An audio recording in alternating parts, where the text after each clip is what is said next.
ಒಂದು ದಿವಸ ಗಾಂಧಾರಿ ಕೃಷ್ಣ ಅವ್ರ ಹತ್ರ ಬಂದಾಗ ಕೃಷ್ಣನೇ ಕೇಳ್ತಾರೆ, ಅಲ್ಲ ನೀನು ಆ ಕುಂತಿಗೆ 5 ಜನ ಚಿನ್ನದಂಥ ಮಕ್ಕಳನ್ನ ಕೊಟ್ಟೆ, ನನಗೆ ರಾಕ್ಷಸರಂತ 100 ಮಕ್ಕಳನ್ನ ಕೊಟ್ಬಿಟ್ಟಲ್ಲ ಅಂತ.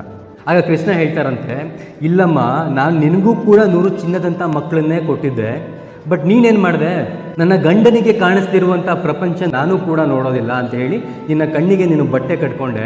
ನಿನ್ನ ಮಕ್ಕಳು ಎಲ್ಲಿ ಹೋಗ್ತಿದ್ದಾರೆ, ಯಾರ ಜೊತೆ ಸೇರ್ತಿದ್ದಾರೆ, ಅವ್ರು ಏನು ಕೆಲಸಗಳನ್ನು ಮಾಡ್ತಿದ್ದಾರೆ, ಒಳ್ಳೆ ದಾರಿಯಲ್ಲಿ ಹೋಗ್ತಿದ್ದಾರೆ, ಕೆಟ್ಟ ದಾರಿಯಲ್ಲಿ ಹೋಗ್ತಿದ್ದಾರೆ, ಯಾವುದನ್ನು ಕೂಡ ನೀನು ನೋಡಲಿಲ್ಲ. ಸೊ ನಿನ್ನ ಮಕ್ಕಳು ಬೇಕಾಬಿಟ್ಟು ಬೆಳ್ಕೊಂಡ್ರೆ ಇವತ್ತು ರಾಕ್ಷಸರಾಗಿ ನಿಂತಿದ್ದಾರೆ. ಆದರೆ ಕುಂತಿ ತನ್ನ 5 ಮಕ್ಕಳಿಗೋಸ್ಕರ ತನ್ನ ಇಡೀ ಜೀವನವನ್ನೇ ಮುಡುಪಾಗಿಟ್ಲು. ಹೆಜ್ಜೆ ಹೆಜ್ಜೆಗೂ ಕೂಡ ಅವ್ರು ಮಾಡಿದಂಥ ತಪ್ಪುಗಳನ್ನ ತಿದ್ದಿ ಅವರ ಪರಿಪೂರ್ಣ ವ್ಯಕ್ತಿಗಳನ್ನಾಗಿ 5 ಚಿನ್ನದ ಮಕ್ಕಳನ್ನಾಗಿ ಮಾಡಿದ್ಲು ಅಂತ.